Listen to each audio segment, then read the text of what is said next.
Welcome back, everybody. It is bowl season for the Betting Pros College Football Preview Show. I'm your host, Scott Bogman. Follow me on the Twitter at Bogman Sports. I'm joined, as always, by Thor Nystrom at Thor KU on the Twitter machine, and Mike Farrell at M Farrell Sports, 2 R's, 2 L's on the Twitter. Gentlemen, we got 10 more bowls to go through, but before we do, I want to remind everyone that we are going to be doing a live show this Friday to talk about some more bowls. It will be airing at noon Eastern on the Betting Pros YouTube show. I will be there. Thor will be there. Mike will be there. I think we may have some other people pop by occasionally. Maybe some special guests. Maybe even some special guests. So just a lot of bowl talk coming up your way on Betting Pros coming up here. But gentlemen, we did have some bowls play. So Thor, I'll kick it off with you. What have you thought about the bowls that we've seen so far? And I mean, that one yesterday between WKU and Old Dominion was a lot of fun. Yeah, it was. Unless you had money on the Malachi Corley overs in the prop market. Malachi Corley, what are you doing, man? Like, you know, he had announced, I'm going to play. I want to finish the season out strong. I want to get a win for the Hilltoppers. Then he, you know, after one quarter, half of which was played with the worst FBS quarterback I've ever seen in my life, the nephew of the head coach, Tyson Helton, the son of Georgia Southern's head coach, Clay. But then they put in a competent quarterback halfway through the first quarter. Corley leaves. And then WKU somehow screams back anyways, and Corley finished 2 receptions under what would have cashes over. But the bowl season so far has been great. Like the Miami Appalachian State game was fun. The Jacksonville State Louisiana game was super duper fun. The WKU ODU game was very fun in that it was the biggest gag job you'll ever see. Like that game was sort of handed to Western Kentucky. The first 16 minutes, it was 28-0. ODU, like 1 minute into the second quarter, and then ODU was just like, we'll deflate the ball from here. Football doesn't work that way, and WKU was able to storm back. But yeah, fun bowl season so far. Excited to talk about the games coming up here now. And Mike, you know, you mentioned you don't really care about location bases in some of these bowls. New Mexico State had the big advantage in the New Mexico Bowl, but they got smoked. So your sage advice coming through in that one. Yeah, sometimes it doesn't matter, especially when the attendance isn't great. And I know there was a lot of excitement about that bowl, but relative excitement. WKU was fun. I mean, that's what we play bowl games for. I'm not, you know, I'm a college football purist, you know, but some of these bowl games are horrible, I'll admit, and nobody cares about a lot of them. But when you get a game like that, you know, with food and comebacks and horrible quarterback play and, you know, a blown lead, that's what's fun. So, you know, the bowl games have been entertaining so far. That's what we're looking for. From a gambling perspective, a little bit iffy for me, about 50-50 so far. I'm hoping to do better. All right. Well, let's do better together on this show. Before we dive in, I got to ask you guys, have you checked out the all-new Betting Pros iOS app yet? We've given the app a fresh makeover to create a better overall experience. New features include a community section, connect with top-rated bettors, bettors on hot streaks, and betting experts. Following feed, view a feed of bets from everyone you follow and get instant notifications when new bets are placed. We have bet tracking. Enjoy improved live tracking on your bets across sports books to help you monitor your performance. Pro bet hit rates, sort our prop bet cheat sheet by over a certain percentage and under a certain percentage for the last 15 games to be on the right side of recent trends. To take advantage of all these features and more, download the Betting Pros app by visiting bettingpros.com/apps or Betting Pros in the App Store. Boys, we're going to start on Saturday, December 23rd, and work our way through to the 26th. That's 10 games. So we'll start with the Camilla Bowl in Montgomery, Alabama, between Arkansas State, who is a 1-point favorite, versus Northern Illinois, and the total is 53.5 here. Lots of money on Arkansas State, the majority of the money on Arkansas State, and the under, although the over has more cash, the under has more tickets. So a little split in this one, Thor. How do we see the Camilla Bowl between Arkansas State and Northern Illinois playing out? I'm a little split myself. Arkansas State, they very impressive bounce back we all thought Butch Jones was going to get fired this year. And then he turns to this freshman quarterback, and they had this huge turnaround. They rallied into bowl season. He's as safe as can be now, Butch Jones is. And the Northern Illinois team, I don't know how well coached they are behind Hammock. Like they had the 1 year with the variance. I think it was his first year where they won all these one possession games and, games, a field goal or a 1 point game or overtime game. And then last year, the wheels fell off, in part because of injuries, but they just weren't impressive overall. Butch Jones is also very good in bowl games. He's 6-1-1 against the spread in his career. So when I came into this handicap, I was sitting pretty dead red on the Red Wolves. The more I got into this one, I think I'm going to be on NIU in this one. The line where it is right now, I don't think it justifies. It is -3 for Arkansas State. I think I said -1. I just had it marked incorrectly, but it is Arkansas State by 3 right now. Well, the line you stated is actually my line. I have Arkansas State -1.1. And getting it up to the 3, that's where I start to lean NIU 3 or above with Arkansas State. These teams are pretty similar, and they didn't, in terms of the losses, they pretty much offset each other, in my opinion. Arkansas State, they're out a starting linebacker and a starting cornerback, some depth pieces as well, but those are the big ones. Their starting tight end was lost for the season in week 9. They also have a starting center who missed the last game. And then NIU, there's NIU starting center. He opted out. They also have a starting edge defender that opted out as well. But very importantly for NIU, their star wide receiver, Trayvon Rudolph, one of the aforementioned injuries I was talking about when the wheels fell off last season, came back. He's an impact player. He had entered the portal, but he's returning now, and he's going to play in this game, barring a late change of heart. For me, this is a coin flip game. Maybe you give some of the motivation to Arkansas State, quote unquote, but NIU, again, the wheels fell off last year for them, and they were able to get back into bowl season. I had an idea coming into the bowl season of like the MAC stinks and to more or less fade the MAC. They've acquitted themselves okay so far. I'm mostly talking about that Ohio against Georgia Southern game. But for me, again, this is a coin flip game. If you can get 3 or above, I think there's value on NIU. I'm going to back NIU in this game. Farrell, where are you in this one? Are you on Arkansas State or NIU? I'm going to lean Arkansas State just because, I'm not a big Butch Jones fan, but he does have a good record, as Thor mentioned, in, bowl games. He makes me money. He's consistently done it over the years, and I think he gets his teams prepared. The beginning of the season was filled with tears and sorrow, literal tears. And then, they kind of rebounded. So this team's starting to believe in him. NIU, I don't trust. I have taken the MAC a couple times, and it's worked out well for me so far. But I don't think in this one I'm going to go there.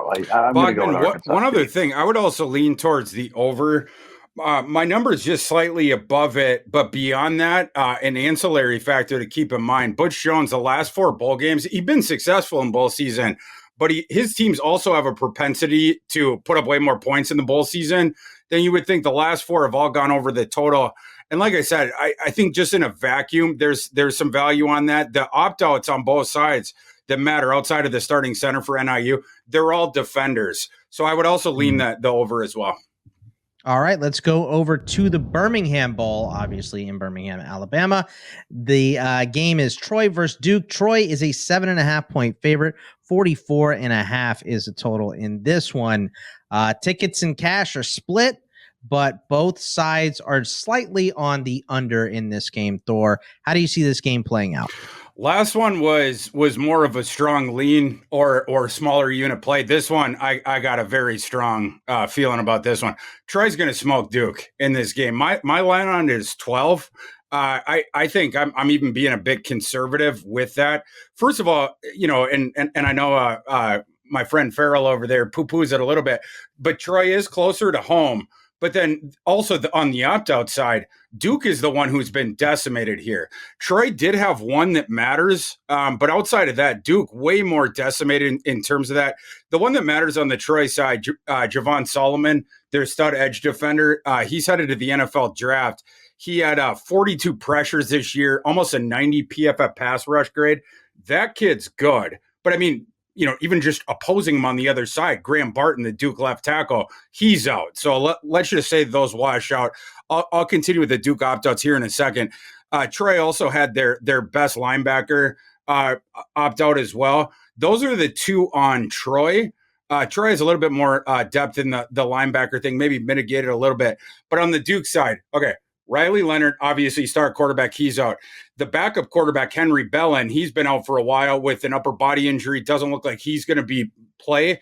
I don't know if he's going to be active in this game. So the quarterback 3 is a freshman named Grayson Loftus. Started the last 4 games, almost assuredly going to be starting in this one. If Bellin's out again, you're going to have the QB4 again as his backup.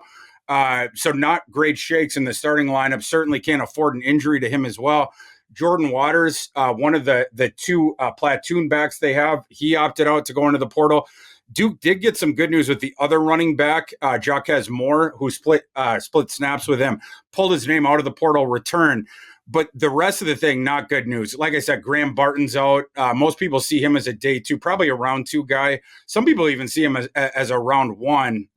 Think he might have to kick inside at the next level, could push him down to day 2, but a very, very good collegiate tackle. Then Duke has a starting defensive tackle, Anais Peebles, who's out of this one.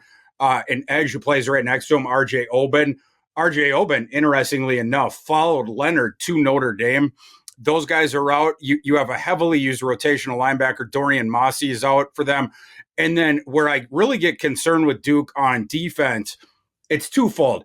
It's losing your mastermind, the head coach Elko, who left for A&M. And by the way, Elko took multiple assistants with him. So Duke is also sort of decimated in the coaching staff, but it's particularly in the secondary. So Duke had the opt-out of Brandon Johnson, 745 snaps, cornerback, and then their starting safety and their kick returner, Jalen Stinson, 767 snaps. It's not only – so those are 2 starters.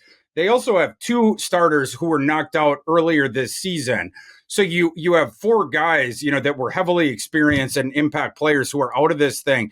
They did get some ancillary guys more snaps. Those guys are going to play more, but their secondary here is decimated. That's good news for Troy. Troy, the way that they play, they try to get the ball in space on both sides, the quick hitting passing game, so you can't load the box against Kamani Vidal. And then Vidal, they just give Vidal 25 to 30 touches every single game against light boxes. That's how he racks up his yards, and Vidal's a very good player himself. In this one, I don't know how Duke combats that quick-hitting passing game. I don't know how Duke tackles Troy in space out there. And they're going to have to delineate defensive resources to try to stop that, which, again, lightens the box for Vidal. I think Vidal has a big game. I think Troy passes for yards here. And I don't know how Duke moves the ball. Troy had a very good defense. They've always had a very good defense. Troy did lose their coach as well, Summerall, but they didn't lose nearly as many assistant coaches. Duke has the makeshift staff, whereas Troy, more or less, you have the interim guys, whatnot. The staff outside of Summerall, at least for this bowl game, is more or less intact. I think Troy puts the hammer down on Duke in this game. Farrell, are you on that as well? Do you think, look, there's just too many missing pieces at Duke? We don't know what we're going to get. Troy is a solid G5 team. We know the talent discrepancy between the P5 and G5 is usually there, but there's may just be too many missing pieces. Are you with that same thought process? Yeah, it's definitely not. I mean, it certainly helps they're in Birmingham, but I don't think that's going to be a factor. I think it's more, we've seen Duke without Riley Leonard. We've seen, we haven't seen Duke without Mike Elko, but Mike Elko is the guy who makes things go. He brought all his assistants, or not all of them, but most of his assistants with him. Everything mentioned previously about how many guys they've got opting out or are going to be missing. This just isn't the same football team. If Riley Leonard, who only had 3 touchdown passes and 3 picks all season, and didn't have a great year compared to previous, and was injured for much of the season, but he makes the offense go. And when he's not in there, it's kind of really difficult to watch Duke play offense. Defensively, they're missing so many pieces. The quarterback situation scares the heck out of me because you're on QB3. I just don't think there's a way Duke's going to stay close in this. I don't like 7 and a hook, but I'll lay 7 and a hook, and I'll take Troy to cover this one. Maybe win by 10. All right, let's go to the famous Idaho Potato Bowl, of course, from Boise, Idaho. Georgia State is playing Utah State in this game. The line is Utah State by 2.5. The total is 59.5. Looks like most bettors are on Utah State. The total is dancing here. It's 50-50 on tickets. It is slightly above that towards the under in cash. So, Thor, it seems like most bettors like Utah State, but we can't figure out the total here. Is that where you're at as well? I like Utah State as well. Yeah, I'm definitely with the market on this one. Georgia State was a weird team this year. You liked a lot of their pieces, but they just never seem to really coalesce. I own Marcus Carroll in my 50-team college fantasy football league that doesn't have a duplicate. He was awesome all year. You love watching that kid. He's out. The backup to him, KZ Adams, he is out as well. So this Georgia State team that loves to run, and by the way, needs to run. Their quarterback is also a good runner, but not a great thrower. They're decimated at running back for this game. And then by far the top receiver, Robert Lewis, the guy who they would do the quick hitting concepts to and whatever, and then he would just run. He's out for this game. So the guys that you had guaranteed yardage from, they're all gone, and they're being replaced by a bunch of guys that we will not have seen yet, right? These inexperienced guys that are just total question marks. Georgia State had another backup wide receiver who played 45 snaps who went out as well. They also, one of their starting tackles, 743 snaps, Montavious Cunningham, he's out of this one. And then they had a couple defections in the cornerback room, including one of the starters. So they got really nicked up, whereas all Utah State lost was a starting safety. And the starting safety was pretty good. He had 81 tackles. A kid named Devin Dye, 7 breakups, 2 interceptions. But that's the only loss that they have. Outside of one of the starting cornerbacks was he missed the season finale. But again, like outside of those two things, and that kid Avante Dickerson questionable for this game. We'll have to see if he ends up playing. But Utah State is full health. I mean, in full go. Outside of that, Utah State is also way closer to this game in Boise, obviously, whereas Georgia State has to come across the country. I don't know what was going on with Georgia State this year. They should have been better in terms of if you just look at their talent. They played down all year. Now their best skill guys are out. They do, I believe, they're going to have their quarterback in this one, unless he has a late change of heart, but he's not going to have any help here. Utah State runs at an extremely quick tempo. 5th fastest adjusted tempo in the entire nation. Georgia State, I didn't get into all Georgia State's opt-outs because most of them were backups outside of the guys that I mentioned, but that depreciates your depth. And when you're facing a team that is go right from the get, you tend to use more players. That's going to hurt Georgia State as well. Didn't like the stink on Georgia State all year. You can't love the talent on Utah State, but Blake Anderson is a veteran head coach.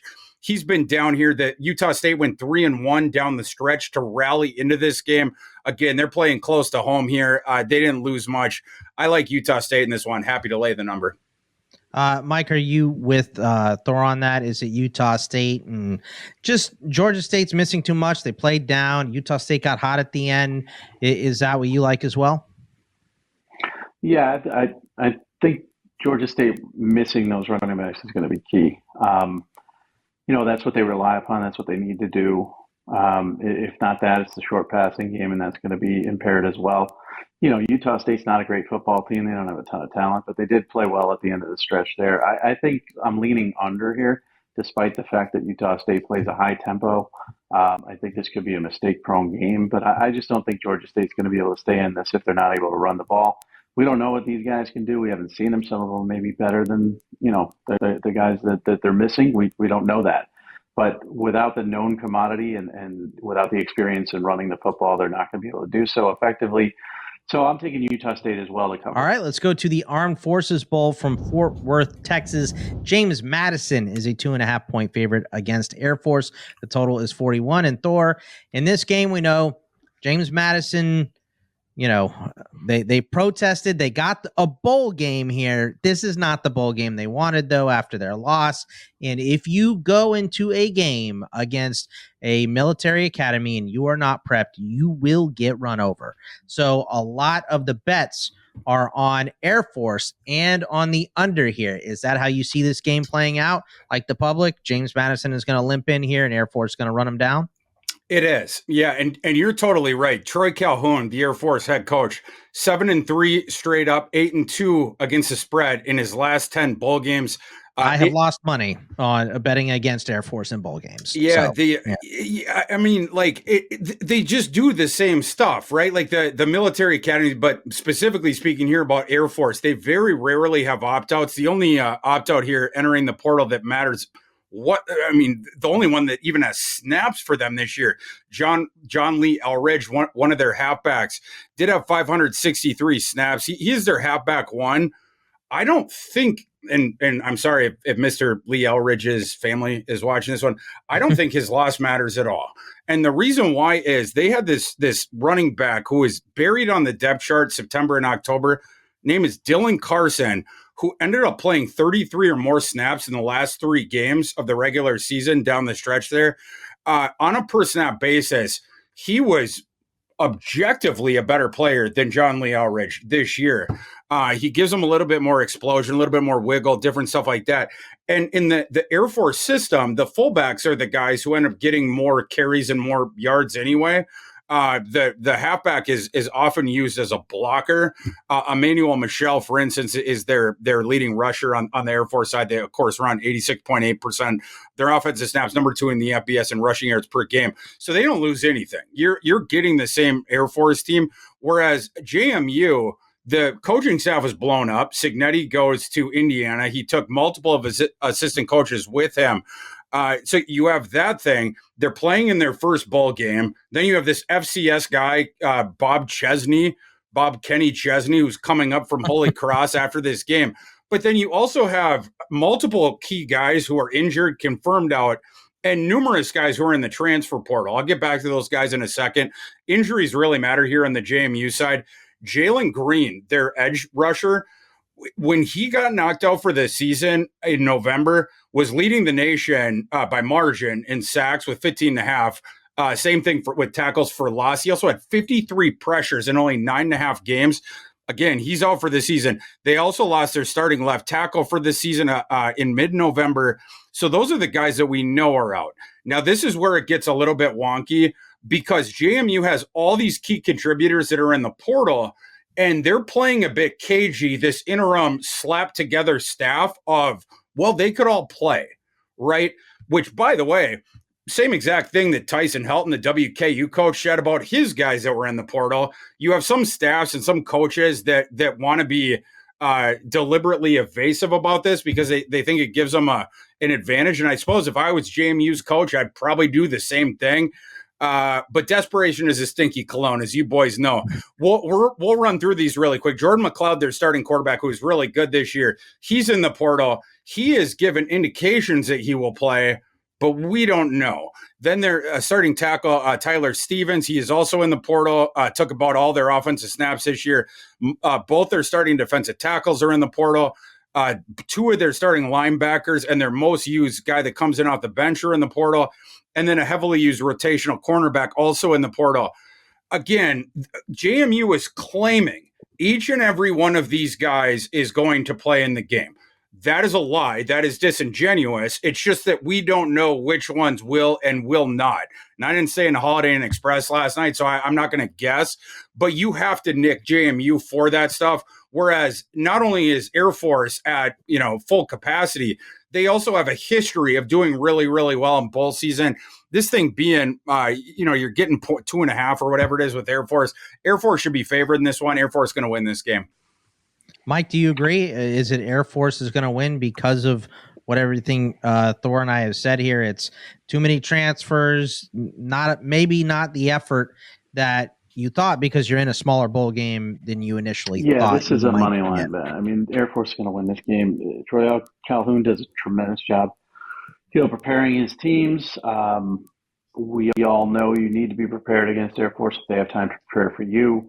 JMU's a bit disarray. A couple kids jumped in the portal. They don't have bad things to say. It's a great season, but nobody knows what's going on there. They've got an offensive lineman as the offensive line coach. legitimately a player who was hurt, who's out for the season. I can't remember his name. He's in the portal, but he's going to be their offensive line coach. Like, the staff is in disarray. It's going to lead to poor preparation. I think this is an easy one. Air Force is always prepared. They've disappointed me a couple times this season, but they're always prepared. They always do well in bowl games. This is an easy money line bet. One of the easier bets, I think, of this 10-game stretch we're talking about. All right, let's go to the 68 Ventures Bowl in Mobile, Alabama. It is South Alabama as a 17-point favorite versus Eastern Michigan. 46.5 is the total here. This one might be one, Thor, where the location does matter.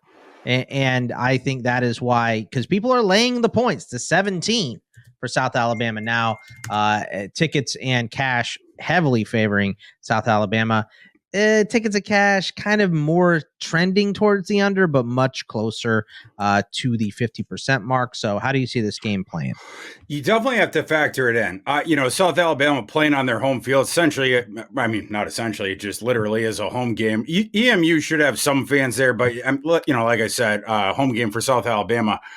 I think this one's gone too far, especially now that it's hit 17. I have not locked in a bet on this game because I projected it to go. I didn't know it was going to reach 17. I mean, this thing has really gotten helium here as far as the support with South Alabama. I might be getting greedy. I'm waiting for a 17.5 with the EMU. And, let's dive into this handicap right now. So South Alabama, they have this stud running back, LaDamian Webb, hasn't played the last few games, declared for the NFL draft. He may not have played in this game anyway. He had a toe injury. But he made that thing official by declaring for the NFL draft. South Alabama is by far their wide receiver one as well. Colin Lacey, he is not going to play in this game because he entered the transfer portal, which stinks for them because they had a couple wide receiver injuries during the season. So then Lacey was getting pounded with all these targets. So he's gone as well. Then South Alabama's quarterback probably is not going to play in this game. I mean, we'll see, but Carter Bradley had a knee injury basically over the entire second half of the season. They would try to play him, then he would get re-aggravated, they'd take him out. It was like, the last half of the season, every single week going into it is like, Carter Bradley going to play whatever. I don't think he's going to. So we're going to get Desmond Trotter, I believe, on the South Alabama side, their backup quarterback. He does have experience. He's been the starter in the past, and he did okay. In fact, in the last game of the season, he was pretty good and went 18 for 21 for 216 yards, 4 touchdown passes. But you don't trust Desmond Trotter nearly as much as Carter Bradley. I mean, the staff on South Alabama doesn't. And then the starting left tackle for South Alabama as well missed the season finale. Status very much up in the air. So that's on the South Alabama side. Those are significant losses. The EMU side, so their starting quarterback, this Austin Smith kid, is in the portal. Austin Smith is not a great player. Now, the backup there, we've only seen him throw 28 passes. Didn't do great in that. But the backup, Ike Odengwu, I hope I'm pronouncing the last name right. We know that he has a dual threat game. So at the very minimum, he can steal yards by chipping away. You probably think of him like, for Mac action enthusiasts out there, kind of like Avion Smith from Miami of Ohio, the kid that would take over for Gabbert when he went down. So EMU is going to be, again, trying to chip away at the sticks with the short stuff. Only other opt-outs really that matter, they had a starting linebacker opt-out on the EMU side, and then a couple of rotational guys on both sides of the line. I think, again, I just think this line has gone too far. My line on this game is South Alabama minus 11.2. You're now at 17. Again, I'm going to be waiting for that 17.5 and just pray that I get it. But I'm behooved not only by, I think, just objectively, quantifiably, there's value on Eastern Michigan, but also I believe Chris Creighton is one of the more underrated coaches in the nation. Like, I've started to think about him like I used to think about Frank Solich, just criminally underrated. People just overlook him. Chris Creighton, not only is he a really good coach, he's 4-1 against the spread in bowl games. Did I love the talent on EMU this year? No. In fact, it was the opposite, which is why it's so impressive that they are here. They wanted to be here. Creighton did an awesome job this year. And by the way, speaking on bowl success, Kane Womack on the other side, Mr. Kane Womack, who was speaking to a couple different schools about their head coaching vacancies during bowl preparation, didn't end up getting one of those jobs. 0-1 during his career in bowls, both straight up and against the spread. And people, even with short memories, will remember that one. It was last year against Western Kentucky, a Western Kentucky team that was decimated by opt-outs. Austin Reed, the whole pre-draft or the pre-bowl preparation, was looking at transfer portal destinations.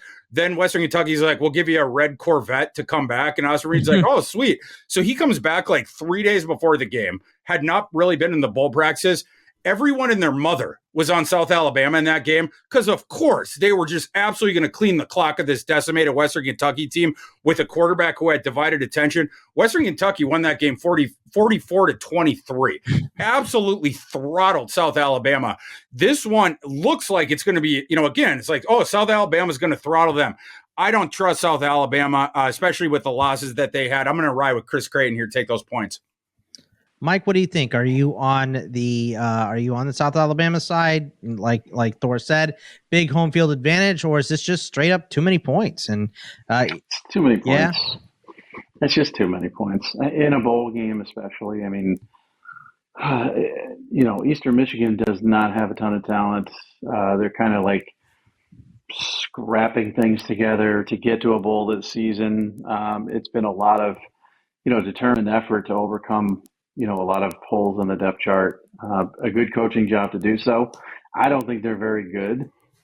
But 17 in that neighborhood is just way too many points. I mean, Eastern Michigan can at least keep this game close.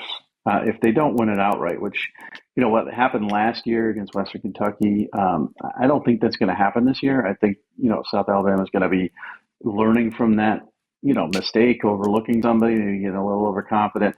They're going to be at home. They're going to want to play well. I think they're going to win the football game, but they're not going to win by 17. I mean, maybe 10.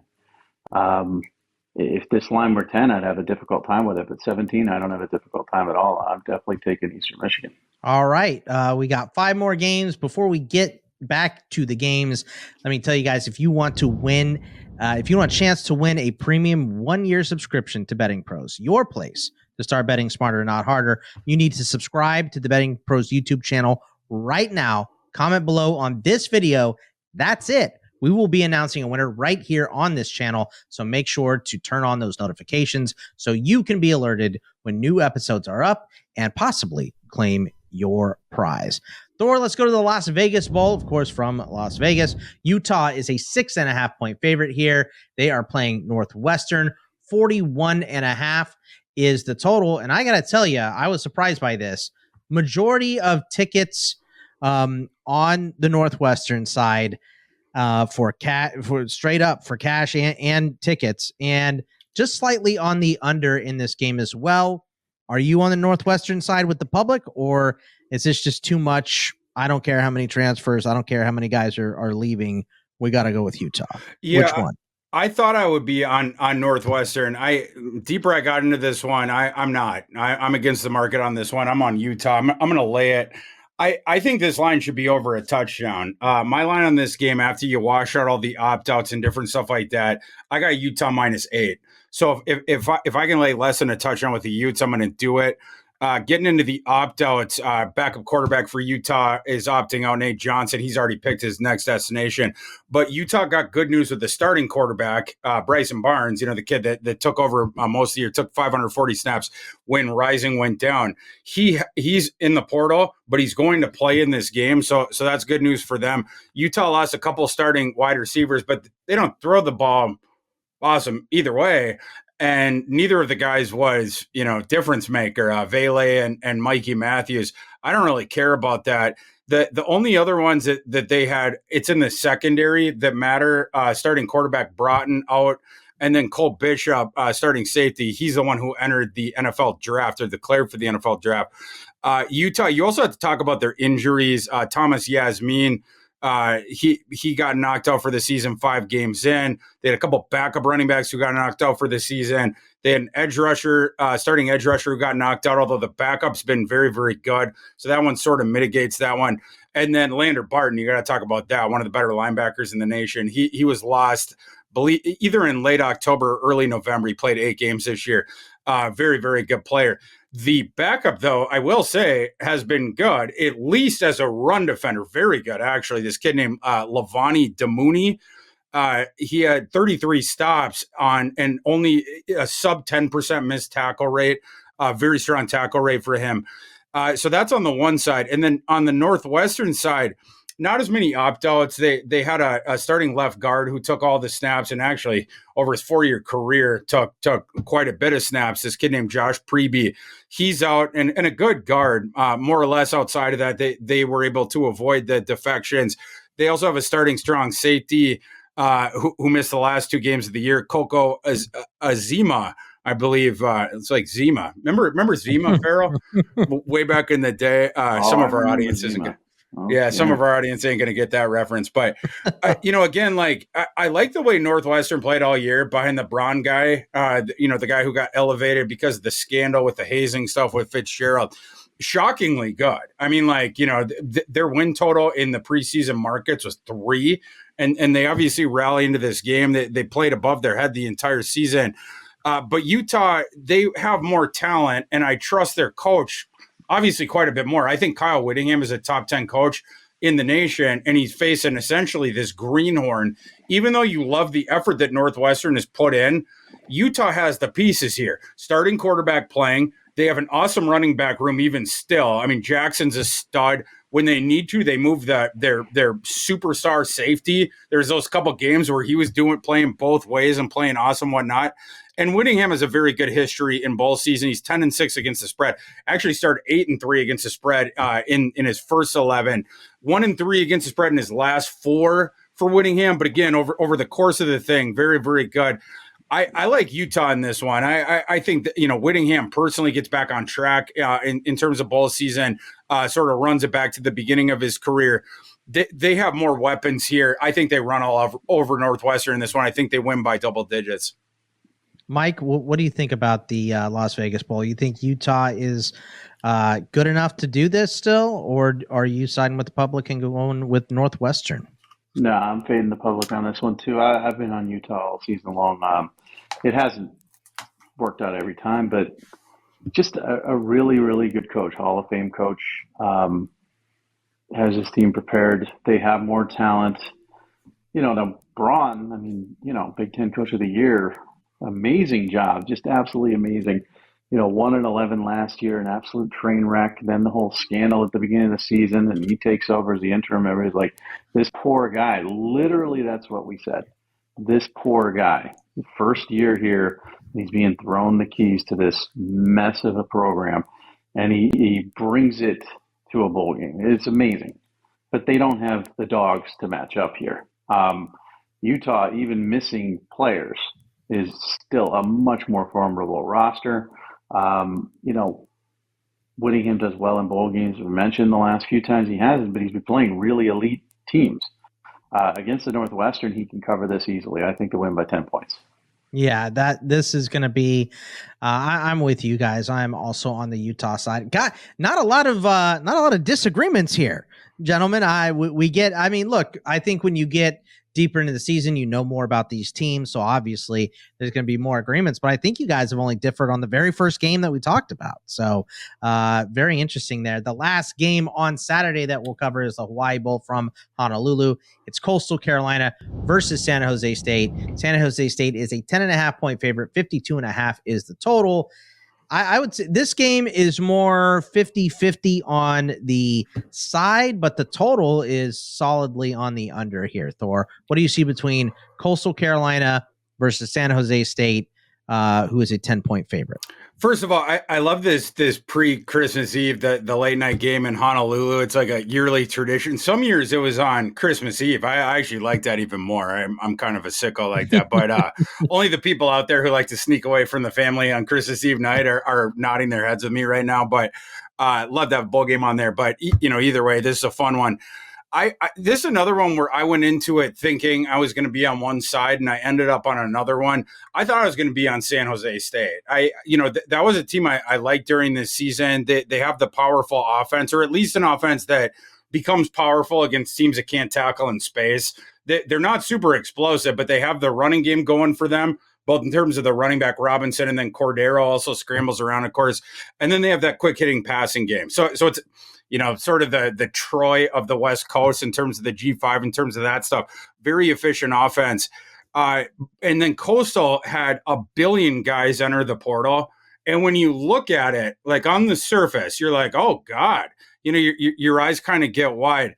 They're not as debilitating to the viability of Coastal Carolina in this game as I think meets the eye, which I'll get into in a second. Starting with the San Jose State side, their starting tight end opted out of this game, and then their stud left tackle.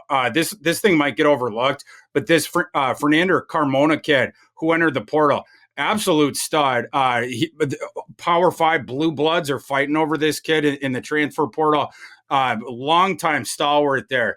So Cordero's going to have a different blindside blocker. San Jose State likes to throw. Maybe you mitigate that a little bit by, the quick hitting thing. They don't keep him back in the pocket a ton, but that depreciates the offensive line for sure on the San Jose State side. They also lost a linebacker who was a contributor.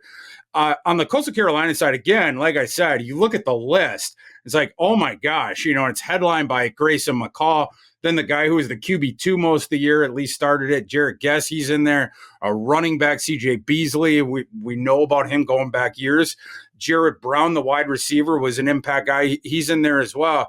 But then, you keep going down. A starting linebacker went in there, JT Colleen. Outside of that, it wasn't really any high impact guys. It was just a ton of backups. Backups essentially who got stuck there when Chadwell left and then Beck came in. And then they're like, I'm calling uncle now. I want to go someplace else. At this point, maybe that, again, it depreciates the depth a little bit. But as far as the impact guys, I don't think it matters as much as the market is, as much as the market obviously does based on where this line has gotten. I will just start with McCall. McCall played way down this year without Chadwell. I'm reticent to say he's a product of Chadwell. No, I'm not. He's a product of Chadwell. Jarrett Guess stunk when he's in. Like, Jarrett Guess had been bad going back years. This third stringer that they have, Ethan Vasco, who came in, this is going to be his 4th game. So he started 3 games during the regular season. He opened my eyes during the regular season.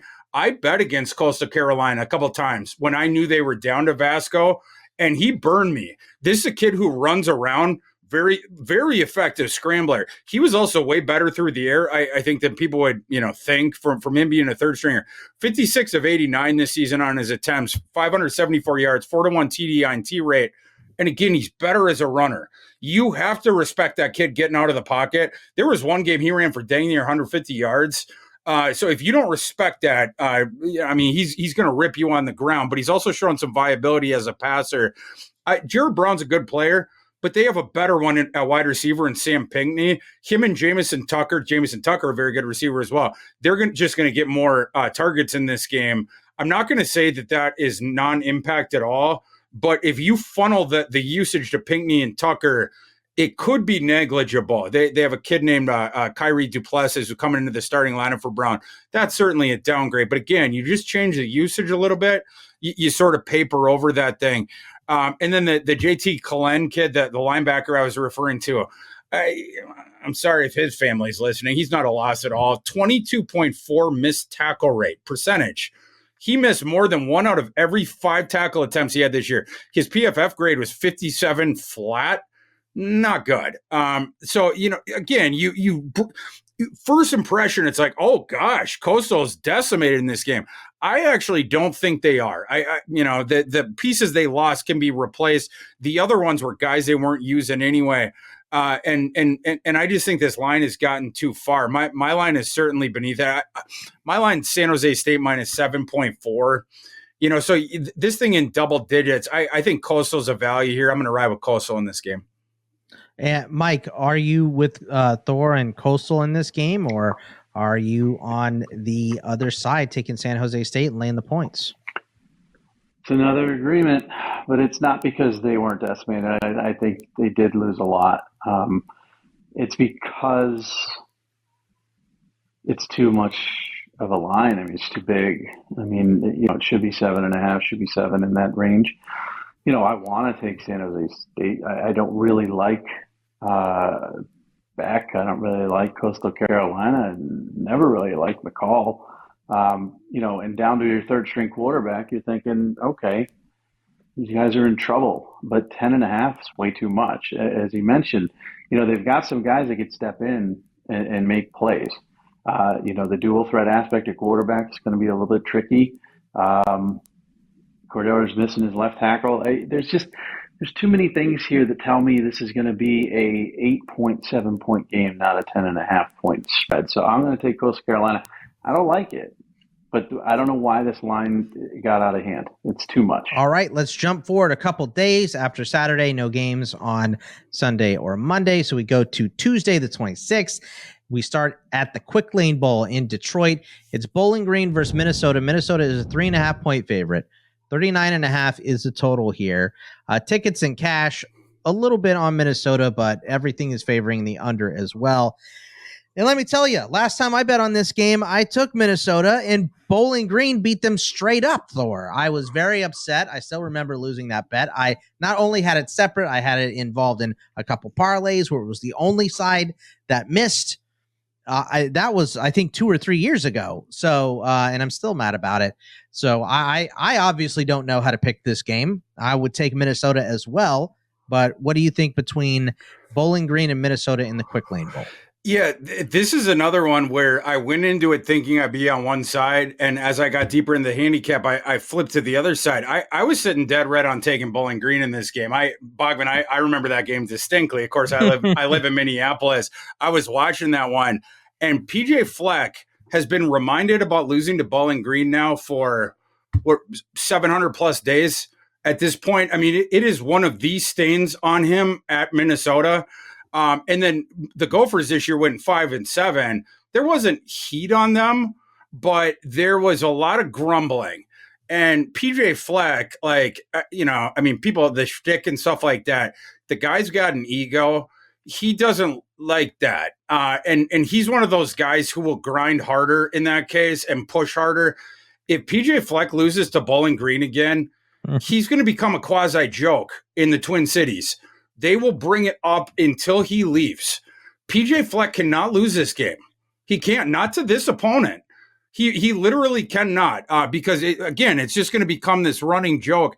There's the motivation factor. It's a hidden one, right? Like you look at this game and it's like, oh, Bowling Green and they get to face this 5-7 Big Ten team. Why would the 5-7 Big Ten team care? Bowling Green has been in the Quick Lane Bowl before.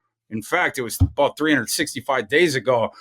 They lost to Jerry Kill and New Mexico State as favorites in that game.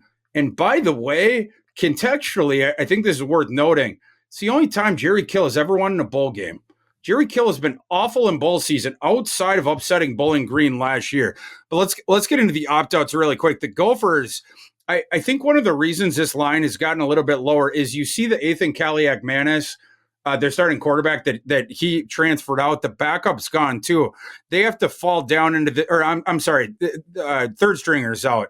So the second stringer, Cole Kramer, is going to be starting in this one.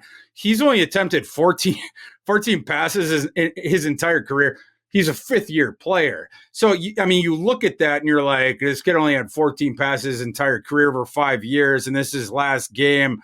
We're going to nick them quite a bit for that. That was the only loss that the Gophers had in terms of opt-out that matters at all. I would argue, I'm not going to say it's zero impact. It's way less than the market is indicating here. Ethan Kaliak-Manis stunk this year. I can tell you guys, the Gophers did not mind losing Ethan. It wasn't totally that they just gave him a boot in the rear, but in the postseason discussion, let's just say the Gophers were fine. That, in terms of that, maybe even nudging them a little bit towards the portal. They immediately, and by the way, it wasn't even immediately, signed this New Hampshire transfer. They publicly put it out there 2 days before Ethan announced that he was entering the transfer portal, that they had offered this kid, right? And then the New Hampshire starter, he signed like a day or two later. The Gophers didn't care that they lost Ethan Kaliak-Manis. They probably wanted to. Cole Kramer, we'll have to see. Cole Cosmo Kramer, he's only thrown 14 passes. over a 5-year career. But Kaliak-Manis gave them very, very little this year. And by the way, his transfer process, by the way, is to this point been eerily quiet. The one visit he's taken so far may or may not have been a favor from his former offensive coordinator, Kirk Soraka at Rutgers. Literally the only one he's taken so far in 2 weeks. I don't think that one matters. And here's something that does. Tyler Nubin, their stud safety, has not opted out yet. And you would think like, oh, he's going to opt out. Like, why wouldn't he opt out? Tyler Nubin could go in the first round. Well, the Gopher players don't typically opt out of bowl games.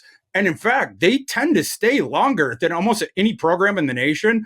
Think back to all the 6-year guys that they've had, or guys that stayed when they could have declared for the NFL draft. They have a ton of them, and they don't really have a ton of bowl opt-outs either. One other thing on the Gopher side, Darius Taylor, their stud freshman running back, he's been out for the last couple games. He missed games earlier in the year as well. I think the public believes that he is not going to play, which would stink for the Gophers if he didn't, because they were down all the way to Tyler Nubin's brother, Jordan, who's a true freshman, because they had lost their second and third string running backs as well. So they had to go all the way down the depth chart to this Jordan Nubin kid. He did run for over 100 yards when he got his start. There's an idea out there that Darius Taylor is not going to play in this game. Let's just say I got it on good authority that as long as he is cleared, as long as he's cleared and he's feeling good in the day two leading up to this game, he's going to play. First of all, he's already announced that he's coming back to school. The Gophers signed Cy Bangura today. We're recording this on Tuesday. Taylor's intending to come back either way. Even with that, like, basically given the green light on that thing. The other thing with that is Darius Taylor, you know where he's from? Detroit, Michigan. He badly wants to play in this game, and when he does, he is going to be by far the Gophers' most important offensive player. Again, I think he's going to play. The public doesn't. On the other side with Bowling Green, did they lose a ton? They lost a running back, a dual threat guy that can receive as well, Teron Keith. There's some value there. In the secondary, they lost a starting cornerback, one of their better ones, Jalen Husky, and then one of his top backups, Deshaun Jones. So those are the ones there. They also had a starting safety who missed the regular season finale, was injured in week 10. So I guess we haven't seen him since then. Kid who had played over 1,100 snaps there. I don't know. I didn't love this Bowling Green team when I watched them this season. And the idea that the Gophers are not going to care about this game, I don't actually think that's a reality. PJ Fleck won't be able to live with himself if he loses this game. And the players who are compromised on the team, they want to play. The guys who absolutely should opt out of the game, Nubin, should not play in this game at all. At least to this point, he has indicated that he is going to. We'll have to see in the days leading up to it. I think this line is too low. I think the Gophers win this one by a touchdown or more. Mike, do you share that same sentiment? I mean, these teams have played 3 times since 2007, and Bowling Green has won twice. So 4 times total. They played once in 1986, so they're 2-2. And when Minnesota wins, it is going away in this series. But those games are old. Even the last game was over 2 years ago. So your thoughts on the Quick Lane Bowl? Yeah, I'm not taking a side. I'm taking the under 39.5. Again, I've just made so much money this season on betting unders in Minnesota games and Iowa games and Big Ten West games. I don't think Bowling Green has enough offensive firepower against a pretty solid Minnesota defense, or at least a defense that is not going to be in a short field that often, because Minnesota loves to punt. I just think this is going to be an underplay.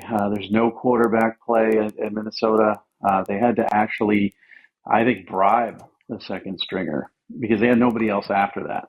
I mean, Kaliak-Manis gone, third stringer out. They had nobody. And I heard they had to, literally NIL this kid to stay just for this stupid game. But that's how important it is to PJ Fleck to make sure he has a quarterback, but he's going to run the ball like crazy. It's going to be a slow pace on their side. They're going to play ball control. This is an underplay for me. I'm surprised it's at 39. He's going to have. I thought it'd be closer to 36, 35. So I hate to do another quasi agreement with Farrell. I would also lean towards the under on there. I like that angle. And when the Gophers get the lead, by the way, they just deflate the ball. I mean, that's the way they play. So if your handicap prefers the Gophers, almost by definition, you prefer the under. They are not going to be taking chances through the air with Kramer. The path for them, it's running this ball and then playing the solid defense. Bowling Green doesn't have a lot of firepower on offense, especially with Keith out. For me, it's Gophers in the under. Let's go to the First Responders Bowl amongst all of this holiday cheer and you guys agreeing with each other. Maybe we'll find one that you guys don't like. Texas State is playing Rice in Dallas in the First Responder Bowl. It's Texas State by 5.5. 59.5 is a total in this one. Cash and tickets are on Texas State and the over very firmly so far in what we have. Thor, where are you at in this game? Well, I want to say first off to our first-time listeners out there who've never listened to this show, Farrell and I generally disagree on almost every single game, and we do not share picks beforehand. So I don't know if this is the holiday cheer or if it's just, more exposure to the teams and we're getting on the same side. Not a normal thing here. I didn't say Minnesota. Not on that one. No, I said the under. You agreed on the under, but you had the side. So that's technically not an agreement. True. I just think the bowl games themselves are fairly, again, that doesn't mean we're going to pick them all right, but they're fairly predictable this year. I mean, it seems to be some of these lines are just too high. Yeah. I want to pick other teams. I want to pick San Jose State, but don't give me that line. I want to pick South Alabama, but make that line 11.5. Don't give it 17. So I don't know why these lines are so inflated. That's leading to a lot of agreements. I definitely agree with that. This game, the First Responder Bowl, Texas State and Rice, way less to say about the opt-outs. Fortunately, you definitely enjoy that. Texas State, basically nothing to say. They had 2 backup running backs that exited. Don't matter at all because Mahdi, this kid that they brought up from the FCS, Ishmael Mahdi, was a revelation this year. Absolute revelation, both on special teams, but also as a running back. Like they sort of eased him in at the beginning of the season. This kid's got a special place in my heart because I picked him up off the free agent wire in that 50-team league. But then, like a moron, I traded him away a week later because he had one good game, and I was like, oh, cash him in now. Bad decision by Thor on that one. Ishmael Mahdi's a stud. Texas State also got really good news with TJ Finley, the starting quarterback. He is going to play in this game. Announced that publicly. He said, I'll make a decision about my future after it. We don't really care about that as far as this discussion itself. They do have what future? Where is it? He should go back to Texas State. He puts up numbers there. I mean, he's not an NFL player. Yeah. God, I definitely agree with that. Texas State does have a couple injuries to monitor. Joey Holbert was their wide receiver 1. And by far their wide receiver 1. The end of the season, last couple games, he was inactive, but he's been labeled day-to-day now for a while. Whether you view that as ominous or whether you view that as optimistic for this, check in on that. Their starting left guard was also injured at the end of the season, and then a rotational edge. But overall, especially, in lieu of the context of the other teams I've been talking about, Texas State, pretty close to full strength. And it's not too dissimilar on the Rice side either, outside of one player. JT Daniels, the quarterback there, Farrell knows him well, our recruiting guru over there. JT Daniels came out as like, the future of the franchise at USC. He was number 3 to Trevor Lawrence and Justin Fields. That's how long ago JT Daniels was. You gotta get in the hot tub time machine to remember when he came out. Way back. And then he matriculated to Georgia right before the dynasty of Georgia started. And we thought he was going to take over there. It's like sliding glass doors. If one thing had gone different, but of course Stetson Bennett ended up taking his job and then led JT Daniels here. Unfortunately, JT Daniels suffered a whole lot of concussions in his career. He had to medically retire. He's going to go into coaching, and people I've talked to who know the kid think he's going to be a very good one. So best of luck to JT Daniels in his next career, which is going to start right away. But in this game, AJ Padgett's going to play their quarterback too. AJ Padgett does have a 12-4 career TDINT rate. So you see that and you're like, oh, and he has experience and yada, yada. If you look at the advanced numbers, not flattered nearly as much. He had 3 more turnover-worthy plays than big-time throws over his career so far. So regression is coming for AJ Padgett. And unfortunately, I think it's going to come here because AJ Padgett in some of these games hasn't been forced to return fire and then have to come back in a game. I think that's what's going to happen here. We see multiple times this year, Texas State just start piling up points and then the opponent has to come back. Some of them with maybe a little bit more success than others. Rice doesn't have the offensive firepower here. At least they do have McCaffrey, Luke McCaffrey, the brother, of course, of Christian, son of Ed, et cetera, et cetera. Very good receiver who's going to play in the NFL. Hat tip to that kid for changing positions early in his career. When he tried to play quarterback, wasn't working, switched to wide receiver. He's going to play in the NFL with his brother because of that decision. So they do have the stud wide receiver there. I just don't trust Padgett. I don't trust the run game. And I think Texas State is just going to start piling up points here. I don't think this line goes far enough, in terms of reflecting the loss of JT Daniels. Part of that was Texas State struggled a little bit near the end of the year. I think they get back on track here and hammer Rice in what is the last game of the first season of Kinney, the Texas State head coach, who himself was a revelation this year. So I think this one's Bobcats all the way. Mike, what do you think about this game? Because, you did scoff at JT Daniels a little bit, but he is hard to replace here. Are you on the Texas State side, or are you taking the points and going with Rice? I'm going under. 59.5 is too high. I know the public's on the over here. As Thor mentioned, Texas State piles up points, and usually the other team has to throw and respond. And, if JT Daniels was playing, nothing against JT Daniels. I mean, he was a prodigy out of high school. This is the other thing too. This is how long the guy's been around. Him and Amon-Ra St. Brown were one of the best combinations in high school that year. And he was number 3, as I mentioned, to Trevor Lawrence and Justin Fields. And it seems like all those guys have been on our fantasy teams for 15 years now. USC didn't work out. Georgia didn't work out. West Virginia was meh. He had a, pretty solid season for Rice. If he were playing, I think they could stay in it and accumulate some points. Padgett, no. So I think Texas State's going to pile up points. You expect the opponent to respond, get that number up. I don't think Rice is going to be able to respond. That way, I'm leaning towards Texas State, but I like the underplay here.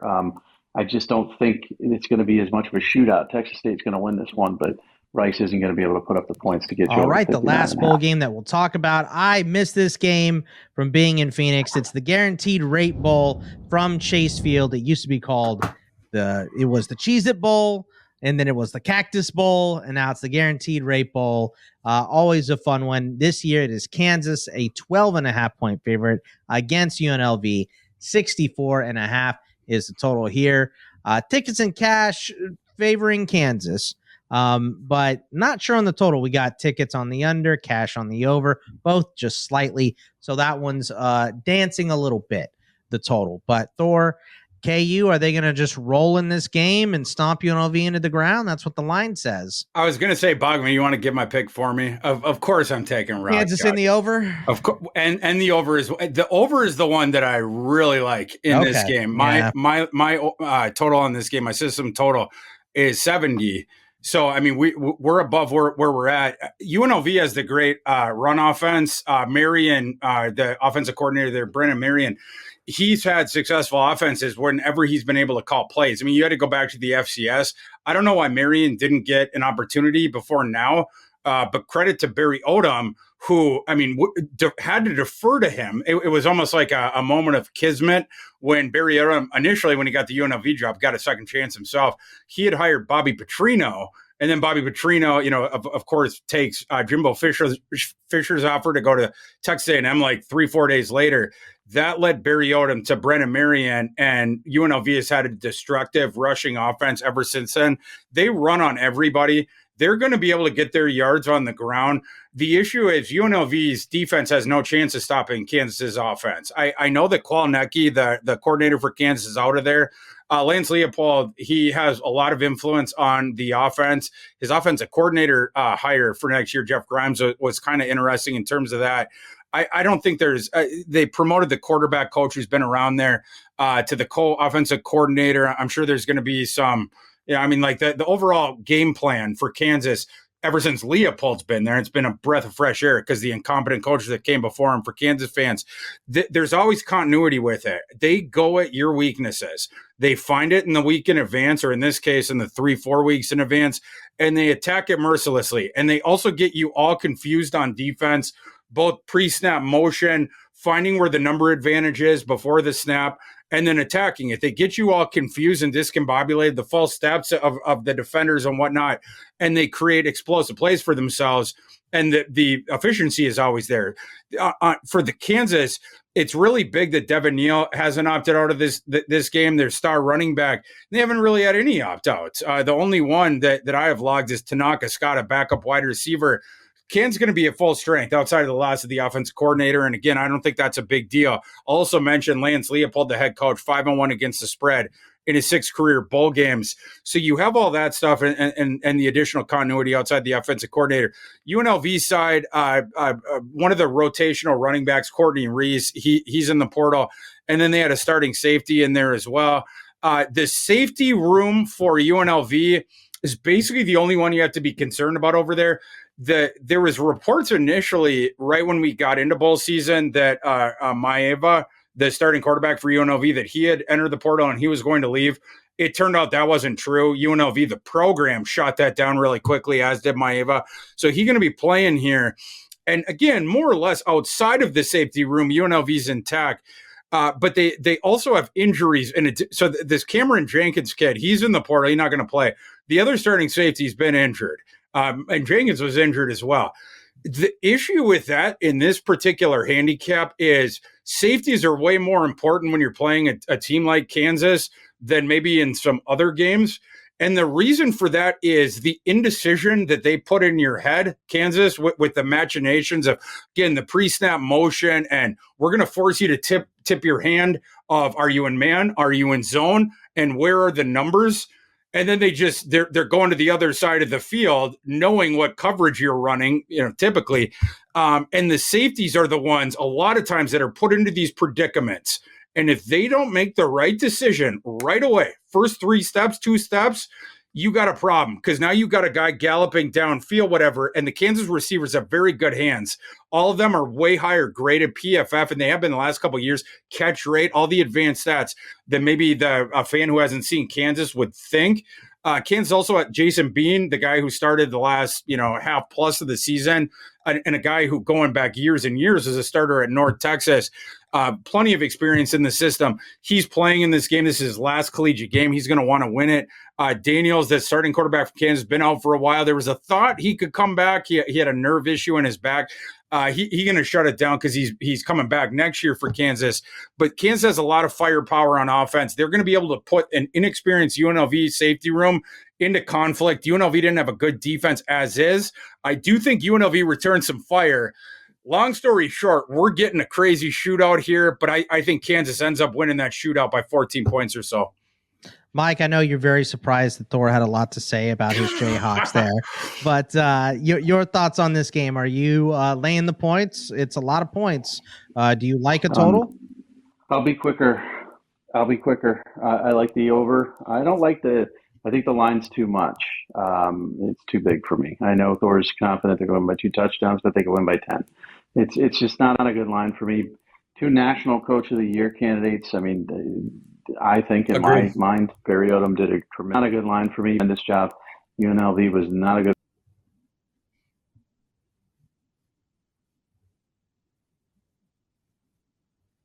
Madison's wide receiver coach at Pitt. Then he went to Texas. Then he got a shot under Odom, and he's really run where they've done a great job. Their defense isn't that good. I think they'll be able to put up points. I think Kansas is going to put up a lot of points, but I worry that this could be a 10-point game instead of a 13-point game. So I'm not going to touch that part. It's going to be an over. It's going to be a shootout. Neither team's going to be able to stop the other one very well. Well, look, that will wrap it up for us on this show. But remember, live show on Friday at noon Eastern. We will be covering the bowls happening from the 27th to the 29th. So please check that out right here on the Betting Pros YouTube channel. Remember, you can follow us all on Twitter at Bogman Sports for myself, at Thor KU, at Mike M Farrell Sports for Mike. And that is going to wrap it up for today. Good luck on your bets and take it easy. We'll see you next time, everybody.